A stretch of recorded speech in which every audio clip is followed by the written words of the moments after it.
A gente vai ter uma entrevista bem importante que eu gostaria que você prestasse muita atenção. É um assunto, de certa forma, delicado, mas é um assunto que deve ser tratado e por esse motivo, nós vamos conversar agora com o Dr. Alan Azambuja. Ele é oncologista, ele tem uma grande experiência nesta área, ele é médico da Associação Médica do Rio Grande do Sul. Dr. Alan Azambuja, bom dia. Bom dia. Bom dia, muito obrigado pelo convite. Estou muito honrado de estar aqui conversando com vocês.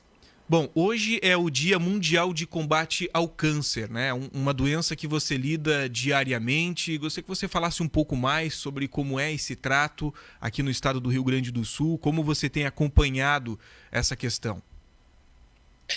Bom, na realidade, as taxas de diagnóstico de câncer, se a gente for acompanhar as estatísticas, elas vêm aumentando ano após ano. Vem aumentando por proporções relacionadas com o aumento da população, relacionados com maior índice de diagnóstico, então a gente tem mais acesso a exames e mais precisão em diagnóstico de doenças que até então, no passado, não se sabia o que era. E, por um lado, em alguns tipos de tumores, a gente tem tido resultados assim, surpreendentes e fascinantes em termos de resposta, em termos de cura. Mas, por outro lado, a gente tem ainda uma taxa importante e considerável da população que faz diagnóstico de uma doença já avançada, né?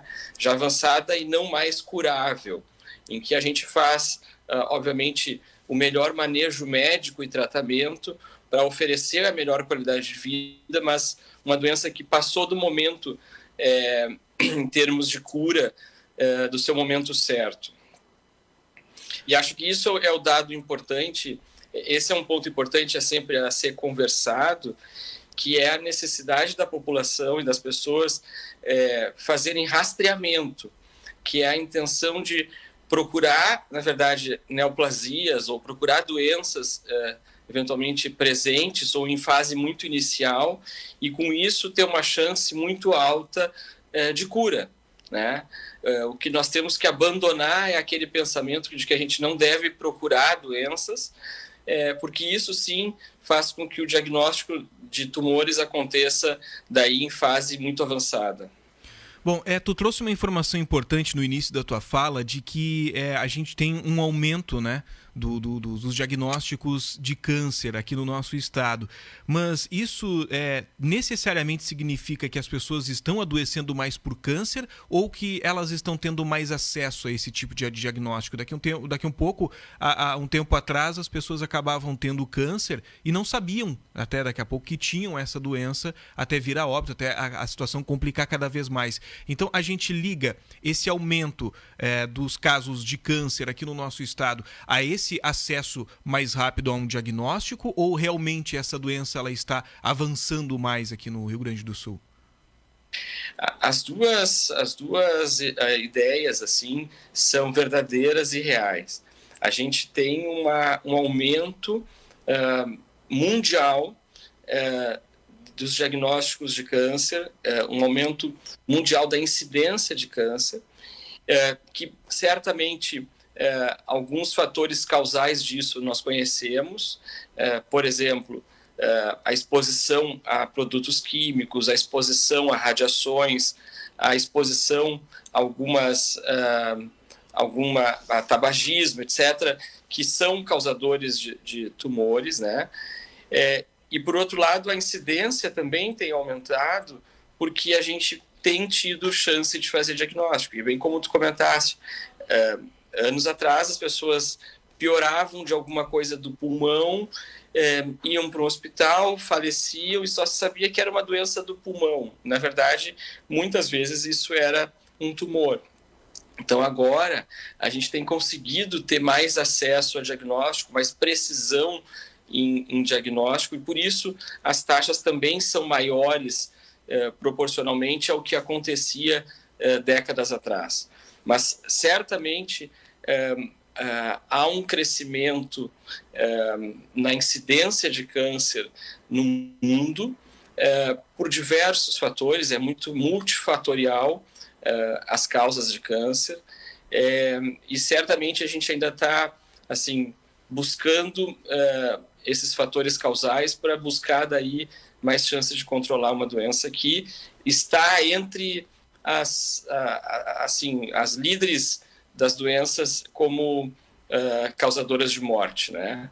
Eu costumo dizer que os dois grandes serial killers da saúde no mundo inteiro são as doenças cardiovasculares e câncer, né? E esses dois são aqueles que nem a comparação, entram num local e conseguem causar uma grande mortalidade, porque são doenças sérias e assim, impactantes.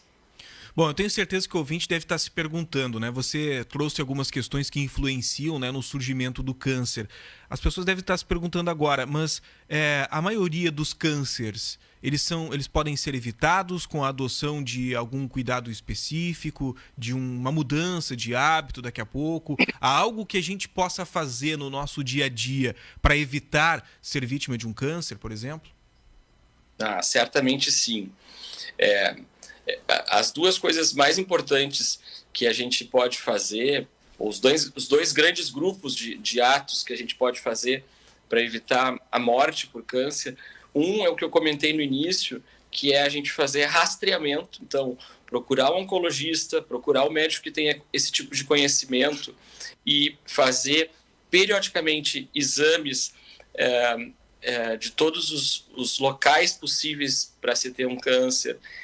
E se fizer o diagnóstico, tratar de forma muito precoce, então aumentando a chance de cura. E a outra é hábitos que são considerados comprovadamente eficazes em reduzir a chance de se ter câncer. E aí entram recomendações um pouco gerais, assim, de ter hábitos saudáveis de alimentação, cuidados em relação à exposição solar, evitar fatores relacionados a câncer, por exemplo, fatores hormonais, externos, né, artificiais, radiação solar, e o fator mais impactante, se no mundo inteiro a gente pudesse atuar e que teria uma redução nas curvas de câncer, é a obesidade. A obesidade comprovadamente é um fator causal de diversos tipos de câncer. E aí, para combater a obesidade, vai exigir, obviamente, que dieta e atividade física, né, e mudança de hábito de vida de cada um. Mas se nós pudéssemos ter uma política de saúde única, que a gente pudesse escolher para impactar na redução dos números de diagnóstico de câncer, a redução da obesidade, a redução do sobrepeso. Então, não é só obeso mórbido que a gente está falando, a redução do sobrepeso tem impacto comprovado em reduzir a chance de se desenvolver um câncer. Bom, e aí para a gente reduzir esse problema da obesidade, entra aquelas questões que são amplamente divulgadas pelos especialistas, se fazer atividade física, daqui a pouco uma caminhada, né? Uma caminhada todos os dias, de um determinado percurso, né? Movimentando o corpo, faz com que queime calorias, né? Que diminua, né? Esses aspectos da obesidade. A alimentação saudável, que você já citou, né? A gente procurar hábitos mais saudáveis de alimentação, procurar daqui a pouco uma orientação de um nutricionista que vai passar uma dieta equilibrada, porque é complicado quando você começa a pesquisar na internet, né? Dieta para emagrecer, perca peso em 2 dias, em 3 dias, e é muito complicado, porque daqui a pouco você está deixando de lado nutrientes que são importantes na tua alimentação e vai prejudicar ainda mais, né? E tem aquela questão hormonal que você falou, né? Porque existem pessoas que cada vez mais buscam métodos de estética, principalmente, que utilizam de hormônios sem uma prescrição médica, sem saber a quantidade, sem saber o tipo de hormônio necessário para melhorar esteticamente o corpo ou alguma outra questão.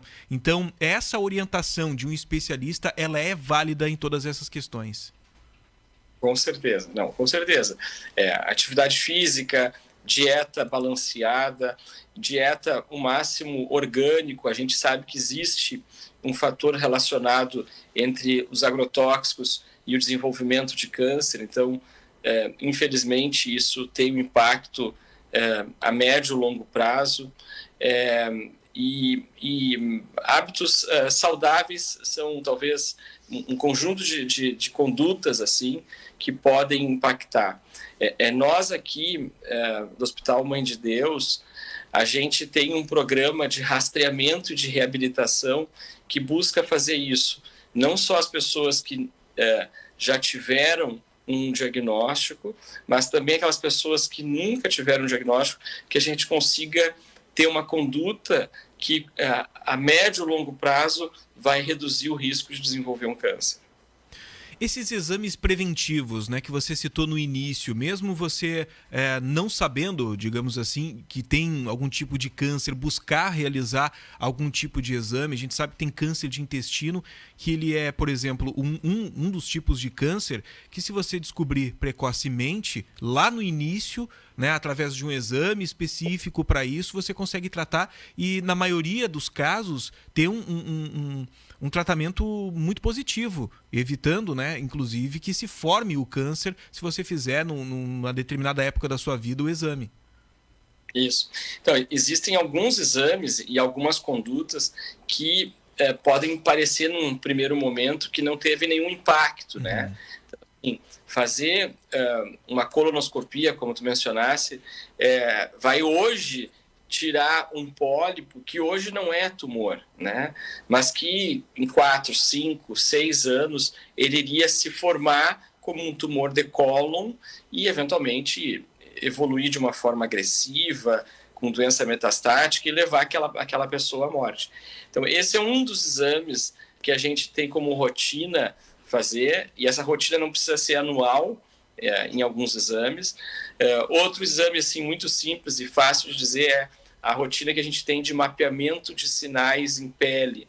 Então, a gente, uma vez ao ano ou a cada semestre, conforme cada paciente, a gente faz um exame muito detalhado de sinais, e sinais que hoje são suspeitos, eles não são ainda um diagnóstico de câncer, mas sinais hoje suspeitos são removidos, e esses sinais que eventualmente no futuro iriam evoluir para um tumor de pele agressivo, de difícil tratamento.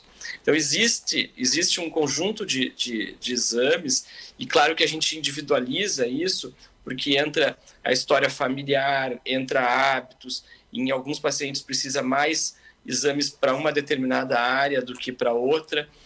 A gente individualiza isso e consegue dessa forma ter o assim que a gente chama de padrão ouro em rastreamento e prevenção. Bom, eu estou aqui acompanhando algumas participações dos ouvintes, né, que estão acompanhando atentamente, né, esse nosso diálogo nesta manhã, e a maioria das pessoas questionando quais os tipos de câncer com maior incidência aqui no estado do Rio Grande do Sul. Eu não sei se nós temos algum dado baseado em alguma pesquisa nesse sentido, mas pelo menos aqueles casos que você mais trata aí no seu consultório, você que atua aí como oncologista já há bastante tempo, quais são os principais tipos de câncer que você tem visto? Então, a gente tem dados do Instituto Nacional do Câncer, porque todo centro de oncologia deve, em hospital, deve registrar os seus casos e enviar para essa compilação de dados que acontece pelo INCA. É verdade que isso pode ter uma falha importante de registros, mas a gente sabe que aqui no Rio Grande do Sul a gente tem uma estatística muito forte em homens, né, de diagnóstico de câncer de pele, diagnóstico de câncer de próstata, diagnóstico de câncer de pulmão e câncer gastrointestinal. Esses são os 4 ou 5 principais. E em mulheres, diagnóstico de câncer de pele, diagnóstico de câncer de mama, e aí vem câncer de cólon, vem câncer de colo de útero, vem em ambos, o gastrointestinal eu menciono também esôfago, estômago. Nós somos líderes quase no Brasil em incidência desse tipo de tumor.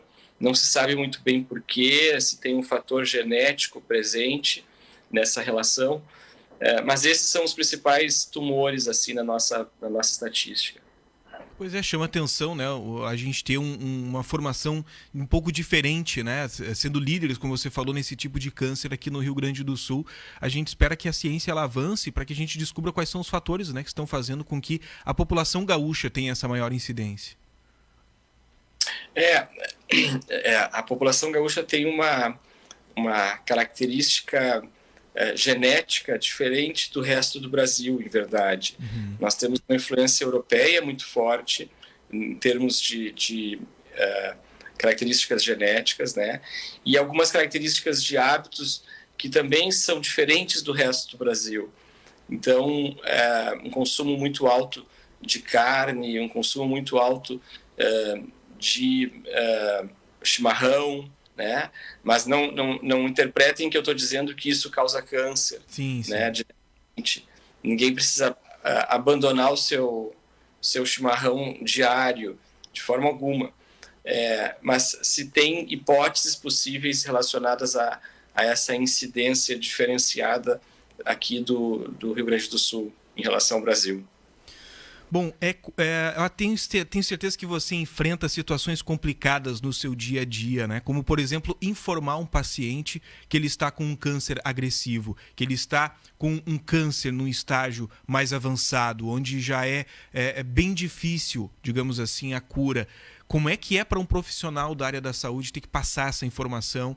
Porque existem tipos de câncer que são tão agressivos, é tão complicado, e você já sabe que aquela pessoa vai passar por um momento bem complicado da sua vida durante o procedimento. A gente tenta se colocar no lugar de um profissional, mas a gente sempre faz esse questionamento para entender como é para vocês ter que passar um diagnóstico como esse. Eu te diria que não é fácil, nunca é fácil, né? É porque as pessoas acabam encarando um profissional da saúde como se ele fosse uma pessoa sem sentimentos. A gente acaba tendo, né, infelizmente, essa visão. Não, mas ele está acostumado com todo dia, ele não sente o que a gente está sentindo. E, na verdade, não é. A gente tem um ser humano ali que tem um coração pulsando, que tem sentimento por toda aquela questão. Não é fácil, nunca é fácil, né? E assim, uma coisa particular minha, talvez... com o passar do tempo, eu já sou oncologista há 20 anos, e com o passar do tempo fica mais difícil, parece, apesar da gente ter cada vez mais experiência e ter passado praticamente por tudo já em 20 anos, mas não é fácil. Mas a gente consegue tentar orientar o paciente e ajudar e dar todo o apoio no paciente, sempre mostrar, além do diagnóstico, que tem o que fazer, né? A pior situação é quando alguém dá um diagnóstico e diz, olha, a sua doença é essa, muito agressiva e não temos o que fazer, né? Mas quando a gente consegue mostrar para o paciente o diagnóstico e mostrar que, na realidade, hoje a oncologia avançou de uma forma que permite tratamentos com sucesso e tratamento com doença que antes era incurável, se tornar praticamente curável hoje, a gente consegue mudar a forma dessa comunicação com o paciente. Então, acho que mostrar que tem luz depois do escuro do túnel talvez é o que faz com que a gente tenha mais capacidade de comunicar notícias, assim. Bom, eu tenho uma pergunta aqui de um ouvinte que diz o seguinte: tem algum tipo de exame geral para identificar se existe alguma neoplasia em formação? Muitas vezes não são aparentes. Tem algum tipo de exame geral que a gente consegue ver que há alguma anormalidade, que precisa se aprofundar aí os exames? Não existe ainda na história da medicina um exame único de sangue ou de imagem que seja capaz de fazer esse tipo de diagnóstico. Então, por isso que a gente faz um conjunto de exames, são vários exames, para cada paciente individualizado, conforme a sua história familiar, os seus hábitos, etc., para poder rastrear cada área. São muitos órgãos, né? São muitas áreas possíveis de se ter um tumor. Então, por isso que a gente tem que ter muito cuidado e não acreditar num único exame. Isso não existe. Bom, e até é importante que as pessoas entendam que nós não somos seres humanos únicos, né? Cada um tem as suas particularidades. Você citou inclusive a questão do DNA, né? Aqui no Rio Grande do Sul, as particularidades da população gaúcha, e o ser humano ele tem as suas diferenças, né? Por isso que é importante consultar com o especialista. Esse especialista vai fazer uma série de perguntas que são importantes para se ter um embasamento, para saber que tipo de exame é mais indicado para cada pessoa. Um outro questionamento que a gente está recebendo dos ouvintes também, até para a gente encerrar o nosso bate-papo, tenho certeza que o senhor tem uma agenda bem lotada aí na capital, os ouvintes perguntando sobre incidência de câncer em crianças, câncer infantil, como é que está essa incidência no Rio Grande do Sul, quais são os principais tipos de câncer encontrados em crianças também aqui no nosso estado? Então, agora ficou bastante comentado na mídia o diagnóstico de de um tumor de olho que acontece frequentemente em criança, que é um dos principais tumores, que é o retinoblastoma, que o grande sinal desse tumor é quando o fundo do olho da criança não tem aquele reflexo vermelho que a gente costuma ver. Então, isso usualmente é avaliado pelo pediatra logo no nascimento e ao longo das consultas, mas as incidências são, assim, os mais frequentes tumores infantis são as leucemias, né? Acompanhado desse tumor, que é o retinoblastoma, dos tumores cerebrais, que também são muito frequentes em crianças, e, felizmente, as crianças têm uma resposta no tratamento surpreendente. Então, as taxas de curabilidade de muitos desses tumores em crianças é extremamente alta. Bom, doutor, a gente queria agradecer a tua disponibilidade hoje em conversar conosco, em trazer esses questionamentos, em conversar sobre tudo isso, a gente poderia tratar sobre outros temas ligados ao câncer, porque é algo bem complexo, né? Tem muita pergunta que eu tenho certeza que os ouvintes estão se fazendo neste momento, mas queria agradecer a tua participação hoje, nesse dia que ele é muito importante. Não há muito o que comemorar, né, num dia mundial de combate ao câncer. Claro que aquelas pessoas que conseguiram vencer esse obstáculo, sim, elas têm muita coisa para comemorar, celebrar a vida e tudo mais, mas eu acho que é um dia importante para a gente conscientizar as pessoas sobre uma série de cuidados que podem ser tomados, de que maneira a gente consegue evitar alguns tipos de câncer, eliminar o tabagismo, cuidar da alimentação, a questão da obesidade, como você frisou muito bem agora há pouco. Então, muito obrigado por estar conversando com os ouvintes nessa manhã. Muito obrigado. Nós da AmHIGS também estamos à disposição e sempre fazendo esse tipo de campanha no sentido de prevenção e conscientização da população.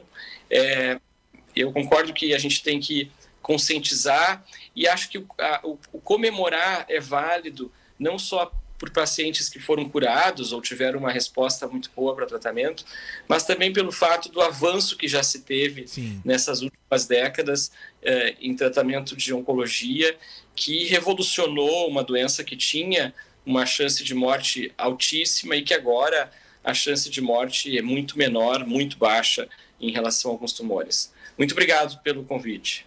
Muito bem, estivemos conversando com o Dr. Alan Azambuja, oncologista, ele que é médico da Associação Médica do Rio Grande do Sul. Hoje atendeu esse nosso convite, né, para estar conversando com os ouvintes sobre o Dia Mundial de Combate ao Câncer.